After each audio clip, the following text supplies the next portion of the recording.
sabi na just call me DJ on TV. Bata pala tendero na ako sa paligid ng Cubao. Tawag sa amin doon ay Batang Murphy. Kayo't kalabaw ang ginawa, nagsumikap nagtyaga. Nangarap kaya meron na pala. Bago naabot ang nais ako rin ay nadapa. Pero pagpupursige ko di hinayaang mawala. Kaya ako'y nandito na ngayon sa Canada. Kahit di nakapagtapos, ako pa rin nakapunta. Isda, manok, baboy at baka ang ginawang sandata.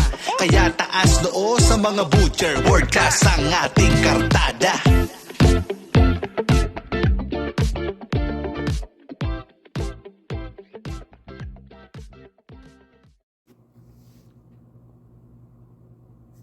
Yo mga master, magbabalik Mr. DJ on TV. Yun mga master, mag-update lang po tayo sa mga paalis ngayon, pero 20, ano ba yan, 20? So 21 sa Pilipinas. So ngayon sila paalis, yung mga galing staff house. 10 sila. Butcher, syempre, dito sa Maple Leaf. Ito yan sa Brandon. 10 silang mga paalis yan. Isa na naman na mga pangarap na natupad sa 10 butcher na to. Ayun, update ko lang kayo mga master. Yan, halos 11 months bago nagpaalis yung staff house. Kasi last February, yung mga nahuling dumating dito, yan, 3 lang sila. Ngayon, 10. Hindi ko pa alam yung mga details nila. So, pagdating nila dito bukas sa amin, 21, diretso yata sila daw Regina. Kasi noon kami, nag-Winnipeg kami, mula Vancouver to Winnipeg. Sila, Vancouver to Regina. Kasi parang mahal yata yung plane ticket sa papuntang Winnipeg. So, sa Regina sila mabagsak. So, pagbaba nila ng Regina doon, siguro mag-stay lang sila ng mga 1 day sa hotel or 2 days. Kasi kami noon, parang Biyernes kami dumating, then Sabado, Linggo kami pahinga sa hotel. Then Monday, umalis na kami. Punta na kami sa Brandon.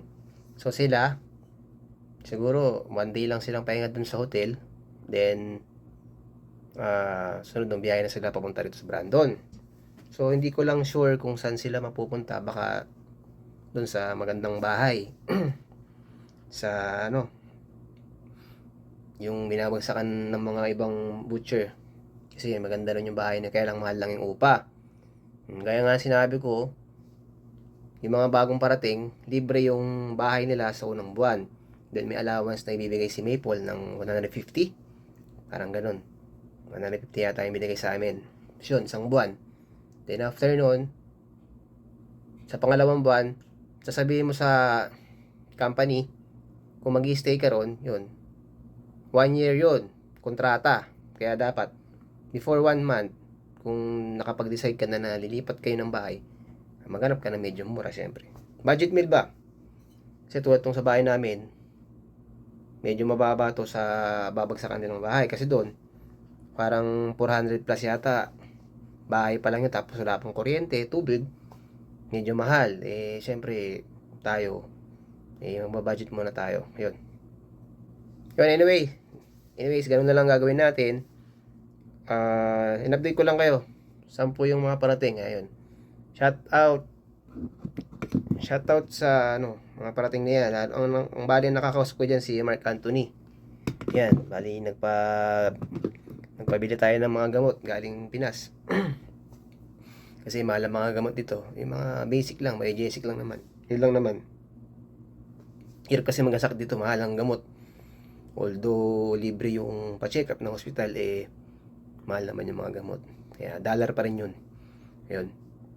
Kaya congrats sa mga pupunta rito. New journey. Welcome sa Canada. Ayun, shout out natin si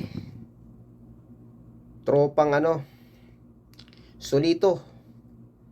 Solito Rivera. Ngayon, siya yung pinost ko kahapon.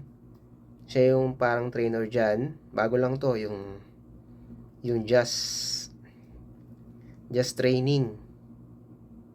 Yun, just training, ano siya, training center. Kaya, okay dito, yung mga aspiring butcher dyan, pwede kayong mag-training dyan. Si Tropang Solito Rivera, ayan, magtuturo sa inyo. Ang galing yan. Maraming mga taga rito sa Maple Leaf na mga nakasama niya, na dumaan din sa kanya, mga tinuruan niya. Kaya yun, hanapin nyo dyan yung M lang. Sa M lang din, sa North Cotabato. Yung just training center ng mga butcher. Kaya yun. Ayun mga pares, good luck sa inyo. At kita-kits tayo dito next week. Ayun, galingan nyo rito. Galingan nyo sa unang pagsubok nyo. Kailangan first to second week, pakita nyo kagad yung galing nyo para makapirma kayo sa sa ibibigay sa inyong task. Kasi 2 weeks ang training dito. Pag hindi mo na kayanan yan, mataas kasi yun. So, kailangan mapirmahan, magaling namin 2 weeks na training na yun. Then, after nun, pag di ka nakapasa, mababa naman yung ilalagay sa'yo doon kasi mababa. Kaya, kasi kami noon swerte kami. Na-qualified kami kagad sa 2 weeks. Kaya yung mga dating mga butcher na mga dumating dito, yung iba, hindi rin na maganda yung mga nangyari sa kanila kasi talaga medyo mahirap. Kasi, kaya nga sinabi ko, mahirap naman talaga sa lahat dito sa company namin. Wala namang madali at libo yung hinakatay. Pero yun mo AM sabihin mo na lang pinakamababa is 7,000, 7,500. So sa PM ganun din 7,000, 8,000. Kaya 8,000 lagi ang katay. So 16 maghapon, 16K. Kaya yung mga hindi naniniwala dyan na mga kapwa natin butcher sa Pilipinas, pumunta na lang kayo dito at para malaman niyo yung sinasabi namin na ganun ang karami ang katay. Kasi big company to, hindi to basta-basta may company, napakalaki. Ang dami nilang sinusuplayan, China, Korea, Japan, US, Canada. Ang dami nilang China deliver, Japan. Ayun. At saka talagang napakalaki ng mga baboy, kaya sasakit yung mga kamay nyo. Ayun. Kaya yung mga parating dyan, handaan nyo na yung sarili nyo at kailangan malakas ang katawan natin dito. Yun, so paano? Medyo mahaba na yung video. Yung mga aspiring butcher dyan, mag-apply na. Apply na ng apply. Huwag lang isang agency. Damihan nyo ng agency apply nyo. At hindi ganun kadali mag-apply talaga. Huwag na kayo mag-stick to one. Yan, kailangan damihan nyo. Para at least marami kang option. Kung tawagan ka na lang sunod-sunod, at least marami kang option. Bumagsak ka sa isang interview dito, sa kabila. Pasado ka, di at least may option ka. Sa iba, gano'n. Damihan nyo lang apply ng mga agency dito sa Pinas. Yun. Sabi na lang. Maraming salamat. At yung mga aspiring butcher dyan, apply na apply. Tara sa Canada. Mr. DJ on TV. Thank you. God bless sa mga butcher dyan sa Pilipinas. At dyan sa buong mundo yung mga butcher. God bless sa inyo. Kita-kits mga parating. 10 yan. Maraming salamat. Okay, go.